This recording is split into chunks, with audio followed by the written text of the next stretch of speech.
If you watch the video, then you're a little bit ahead of the game for what we're doing today, which is very easy.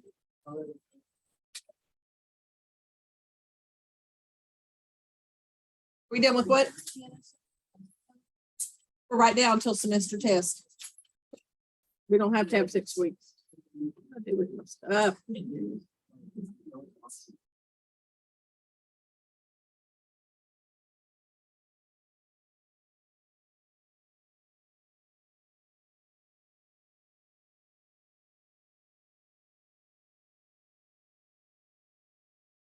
All right, I'm going to jump ahead a little bit real quick on your practice. So if you want to follow me, this is all in that what you picked up because I put the practice. So I have had a lot of questions on this one. All right, so this one right here. So number 19, what element is it if it has an atomic number of 19? Potassium, right? Yes. Potassium. So it's a K. And so its atomic number would be 19. Its mass number would be 41. But I've had people asking me all day, wait, there's got to be wrong because that doesn't match what is on the periodic table. You look at the periodic table, that's its average atomic mass. That's the average of all the different isotopes. So remember, this number could be different. I could have several isotopes of potassium and they may be 41, 42, 43. Your mass number is not always going to match what you have up there. Because up there on the periodic table, you have average atomic mass. You only use that for your mass number if that's all you have. If you're given your mass number, or remember, if you were also given your neutrons and you know what element it is, you could get your mass number for that. So I think that's been the question I've had quite a few people ask me today. All right, let us talk about average atomic mass. It's easy. The formula looks long when you write it down, but it's not.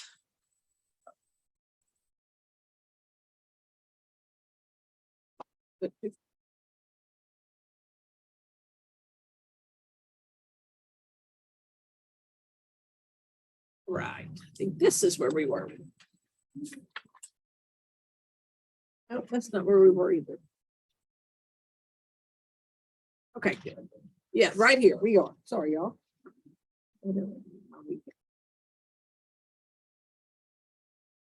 At the top.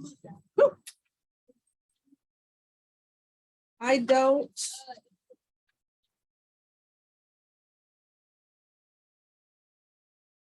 All right, so we were talking about the atom, of course, and we're going to look at one way to write it. And this way is probably familiar to y'all, because you probably did it in middle school. So a couple of scientists really eventually found out how the atom looked. Rutherford was a scientist that found out that there was a dense center that was positive. So he is the one that found out where the nucleus is. The fact that there was positive particles, that had already been found out, that where they were and how they were put together, that happened with him. Bohr worked with electrons, and he described electrons as being in different energy levels. So same thing, electrons were discovered prior to that, but the way that they are arranged around the atom was a little bit later on. So if we look at our different energy levels, your energy level is talking about how far the electrons are from the nucleus. So let's say that's my nucleus, it's positive. So if I have that around the nucleus, that is considered an energy level. So that would be my first energy level. It can only hold so many electrons, and then it has to go to the second energy level. And those continue building on each other. Yes, sir. Because it has a lot to do like with its energy, which is more of a physics thing. And I'm not gonna lie, that's my weakest part of chemistry. But yeah, it has to do with how much room there is for them. Yes, sir. It is kind of like a solar system, and that's how he described it. You're going to find out later on. It's not really like a solar system, but yes, that was what this model was kind of based off of. So the smaller the number of the energy level, the closer it is to the nucleus. So energy level 1 would be closest. And then if I kept on going, I would finally get to the 5th one, which would be the farthest away. And the closer it is, the more tightly the electrons are held because they're negative, the nucleus is positive. So as you get farther and farther out in your elements, then those valence or outermost electrons are going to be easier to lose. To find out how many electrons can go in an energy level, you can use a little formula, 2n squared, or you can memorize these. Well, you'll see in a minute, I think it'll be familiar to you. But if you have 2n squared, let's say that I'm in the 2nd energy level. So I would say 2 squared is 4, 4 times 2 is 8, and that would tell me that I could have 8 electrons in that 2nd energy level before I move on to the next one. So the outermost energy level is where the valence electrons are found. Outermost or farthest away, however you want to put it, that's where the valence electrons are found. Remember, those are the electrons that are farthest from the nucleus, so they're going to be held the least. So they are the electrons that are involved in any kind of chemical compound to form a bond, either to share electrons or to give them away, whichever that type of element does. So let's look at our Bohr model. So whether I have Ne22 or neon 22, that's telling me this is the mass number. So if that's my mass number, and that's how many protons I have, I'm gonna have to get my protons from my element. So neon is a noble gas. It's number 10 on the periodic table. So that means it has 10 protons. And if it has 10 protons, how many electrons does it have to have? 10. With this system, you're not really worried about the neutrons. And really the whole year, we don't do a lot with the neutrons. So to draw a Bohr model, I'm just going to put a little dot or something to represent the nucleus. I'm not going to try to worry about putting a bunch of positives in there. So then I would draw my first energy level. And if you look at your first energy level, it can only hold 2 electrons. So I'm going to put 2 electrons in there. So 10 minus 2 gives me 8. So I need another layer to put my remaining 8 in there. And if you look up at energy level 2, it can hold all of those 8. 2, 3, 4, 7, and 8. And I spread them out because that's how they would really do, because remember, they're negative, so they would be repelling each other.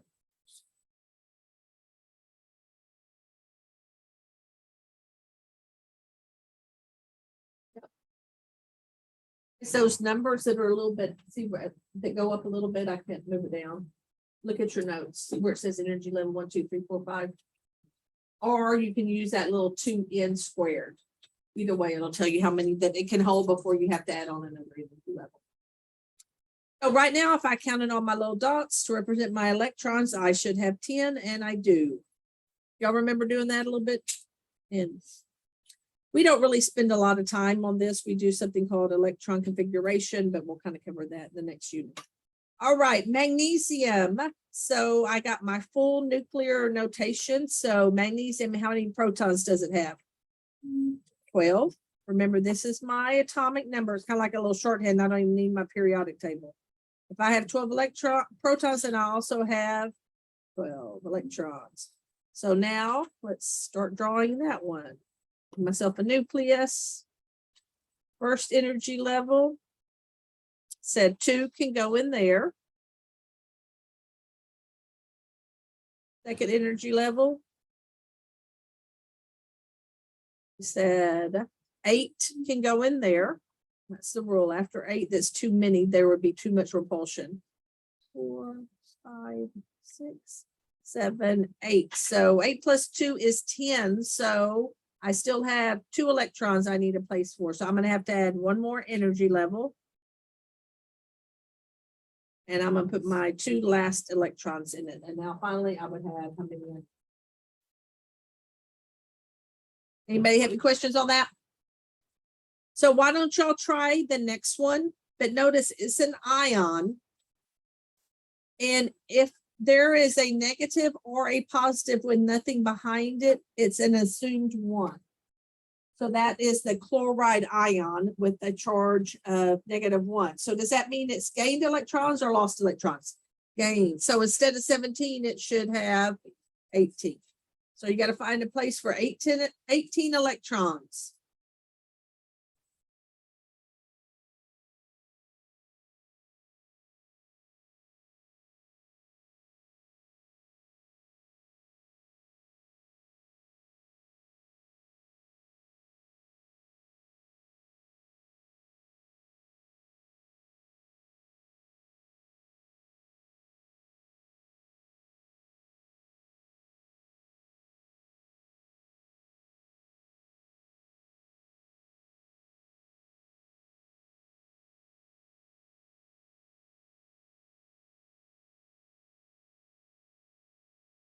So how many energy levels did we need on this one? We had to go up to 3, right? So let's see what we got. Okay, we have the first one that got rid of 2. The second one got rid of another 8. 7 and 8. And then finally I got to my last one. And how many did I need to put in that? Another 8, right? 1, 2, 3, 4, 5, 6, 7, 8. So when you talk about valence electrons, there's something that is called the Octet Rule. And that means that 8 valence electrons, that's what an octet is,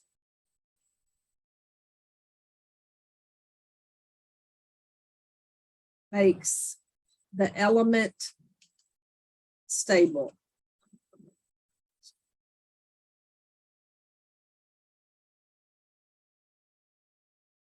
So if you think about noble gases, they're in group 18, which means they have, except for helium, it's an exception. The rest of them have 8 valence electrons. So they have a full octet, and that is why they're very stable. They don't want to gain any electrons. They don't want to lose any electrons. Before this chloride gained this, it was chlorine, which is a halogen. Halogen is reactive or not? Who remembers? Very reactive, right? The most reactive nonmetals.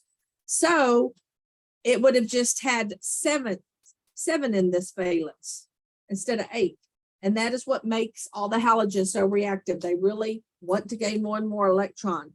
So that is what the halogens do. They all are going to try to gain an electron and become a -1 ion. And when they do that, it'll give them an octet in their valence and they become more stable. Elements form compounds or form ions because it increases their stability. And once their stability is increased, it brings them to a lower energy level. Everything in the universe wants to be at the lowest energy level possible. So not just all of us on the weekends, but everything all the time. So they do whatever they can to be at the lowest energy level. All right. So today we're going to talk about average atomic mass and molar mass. We'll do on Monday.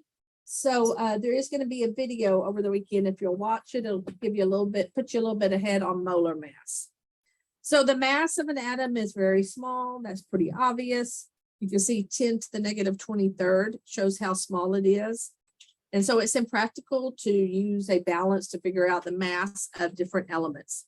So instead, carbon-12 became the standard by which everything else is given a mass as far as elements are.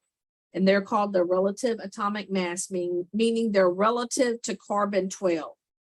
The units are AMU, atomic mass unit. And by definition, 1 AMU is exactly 1/12 of the mass of a carbon-12 atom. And carbon-12 if you think of it now, it has 12 protons and neutrons. It's going to have a mass of 12 AMU. And everything else is off of that standard. That became the standard, and everything else is going to be part of that. Remember, your neutrons and your protons, they have some mass, but remember the electron is so small, it really doesn't contribute much to the mass. Atomic mass would be if I was looking for the mass of just one atom, and it's a pretty general term.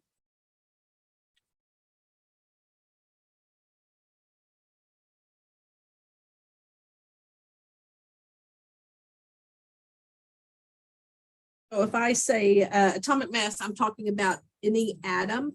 These other three things that are bold, those are other ways to measure mass, but they're a little bit more specific. So molecular mass, if I'm talking about a molecule, then I'm talking about something that has a covalent bond. Occurs between nonmetals. Like water, H2O, that would be considered a molecule. Ionic mass is if we're dealing with an ionic compound, and that's when you're dealing with ions, like we have talked a little bit about. And formula mass is if you have a compound and you have the formula for it, you can use that to find that mass. So like H2O, that is the formula for water, that I have to have 2 hydrogen and 1 oxygen. So we'll learn on Monday then how to use that information to find the formula mass, or the mass of the whole thing. All right, so what we're going to spend our time on today is looking at the average atomic mass, which is the mass that you see on the periodic table. Not the whole number on top of the symbols, but the number that usually has a decimal on the bottom of the symbols. If you look at my periodic table, all of those elements that are just outlines, those are all man-made elements. And so you can see there, since they're man-made, they only have 1 isotope. So that's why they don't have numbers under them that are showing some kind of average atomic mass. I guess somebody got bored and needed to make some new elements. All right. I have to move through some of your practice.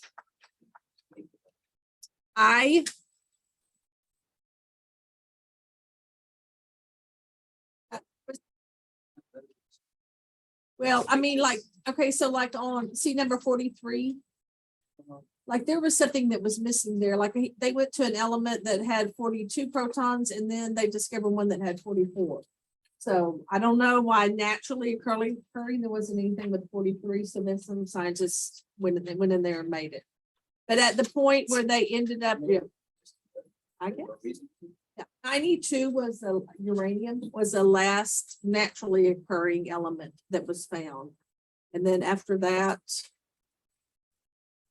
scientists made some other ones to match up. But remember, they're what they're trying to match is just keep it in order, lined up by their atomic number. And all those names, I would have no idea what all those names are. Exactly. Yeah. Sometimes they don't even seem to go with the. I want to make it. When you do, will you call me? Okay.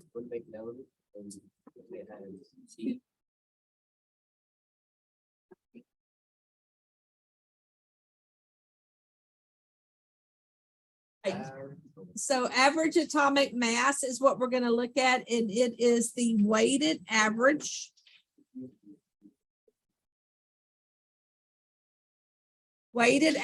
of all the masses of all the isotopes of that element. Remember yesterday we said every element has at least 1 isotope, some have 25. So if we did a regular average, like we wanted to know what the average age was in here, we would take everybody's age, divide it by how many students there were, but this is a weighted average. So by having a weighted average, it reflects both the mass and the amount of abundance of that particular isotope. We are always going to round to 2 decimal places. When you're talking about, yeah, you have to skip over. You'll find it.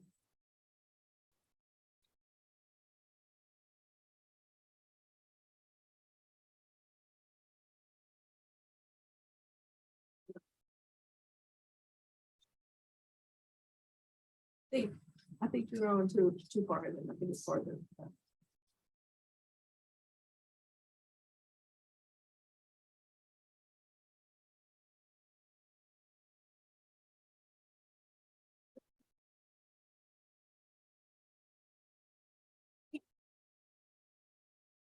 Sig Fig, same thing here. So our class rule is that we're going to take numbers off the periodic table or figure average atomic mass with 2 places past the decimal. So the formula for this average atomic mass, I just tend to put AAM, is going to be equal to this little funny E, which I cannot draw like it's really drawn. That is a math symbol that means summation. So you'll see in a minute, we're going to be doing multiplication, adding it to another multiplication. So that's what I mean by summation. So we're going to be looking at isotopes. So the first thing we're going to do is the mass. I'm just going to put ISO for isotope, ISO 1. And we're going to multiply it by its percent abundance. I'm sorry.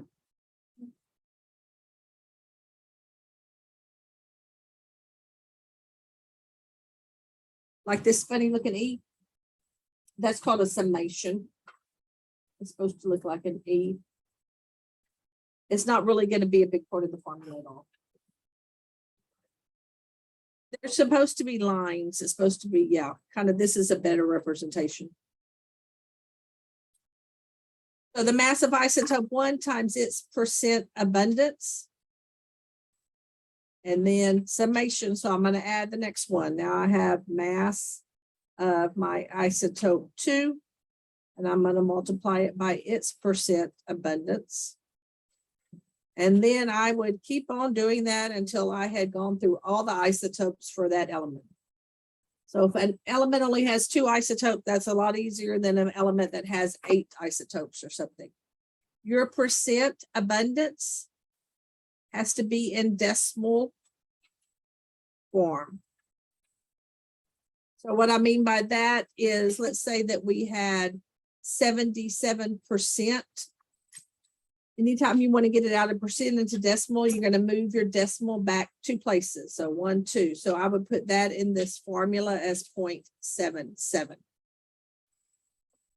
So always move it back. Even if you have like 0.043, you still need to move it back 2. So that would become 0.00043. Let's look at it because it's not really that, it's worse to see the formula than to actually do them.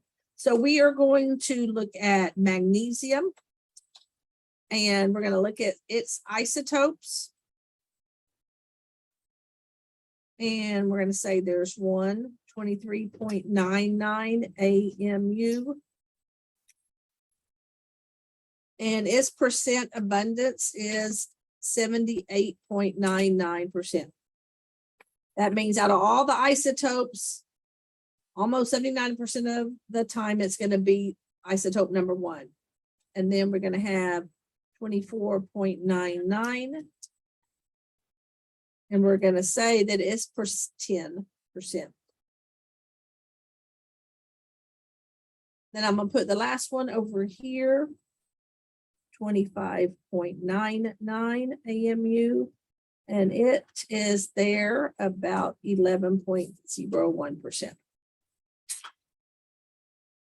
All right, so I have 3 isotopes. So I'm going to have to do three parentheses.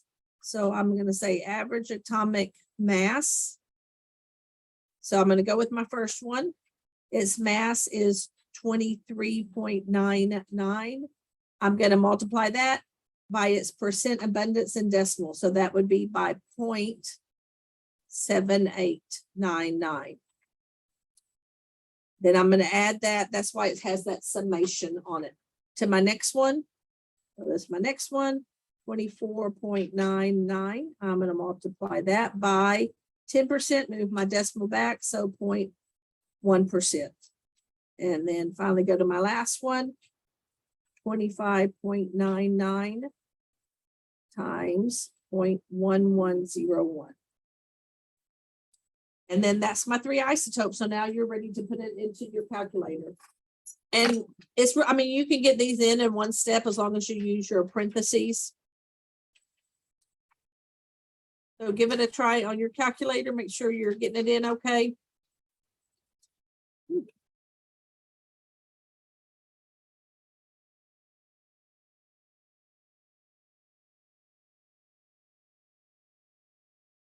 Maybe that summation, that's because we're adding them all together. It's not that big of a deal, but you'll see it in math. And I think we have one other formula that we have to use it in.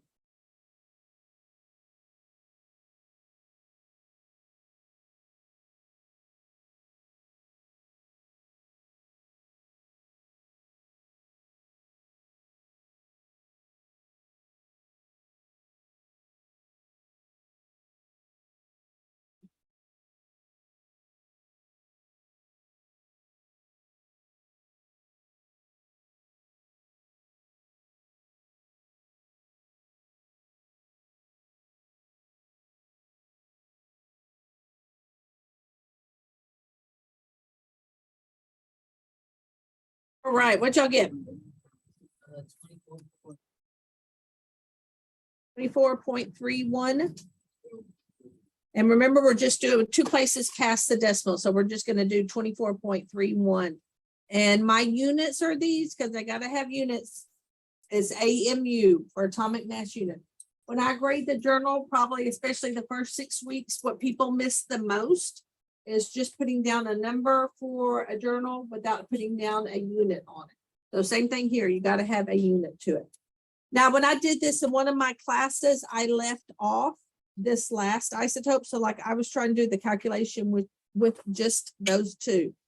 And when I did that, I got, I don't know, 21 point something. So let's say I got 21.2%. Does that number make any sense? So if I have something and I'm finding a weighted average, it's still a type of average, something that is 23.99 and something that's 24.99, does it make any sense for me to get an answer that's 21.2?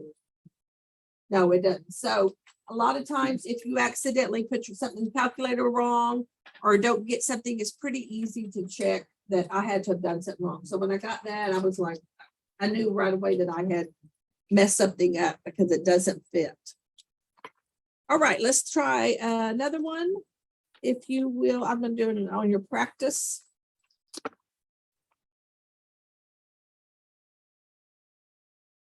Over this on Monday. No, not on Monday. I like to do quizzes on Monday. We'll do it on Tuesday.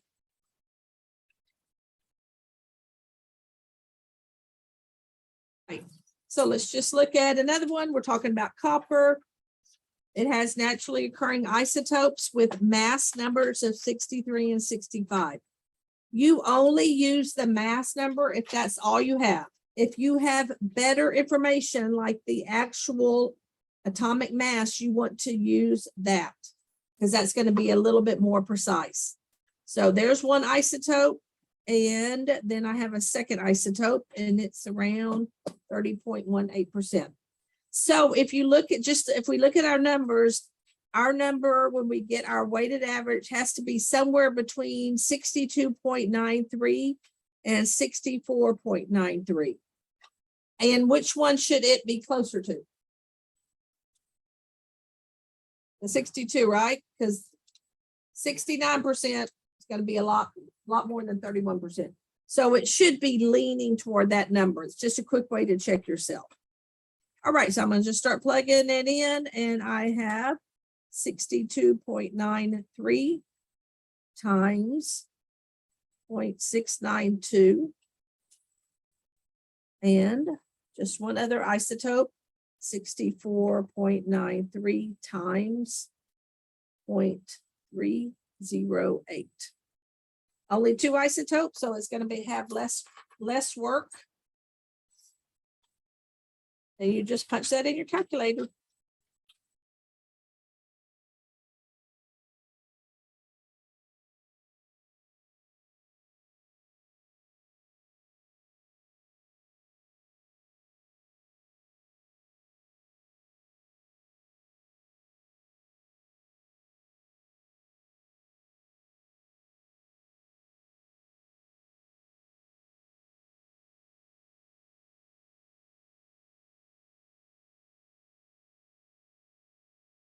And what did y'all get? 5 when we round it right, AMU. And that makes sense. It's in the middle of those two, and it's a little bit closer to the 62.93. Why don't y'all give number 3 a try? I think it has 3 isotopes. Yeah, it has 3 isotopes that you're going to be working with.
What is our answer for that one? What did we get?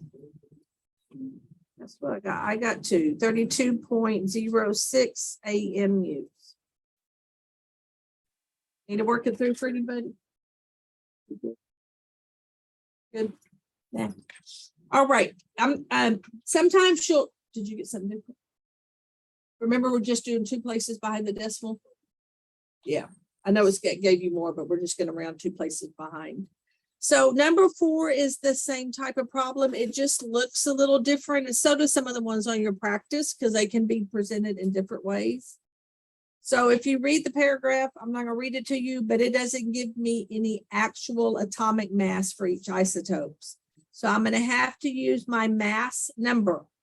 I'm going to have to add up my protons and my neutrons to use that. So this is 204.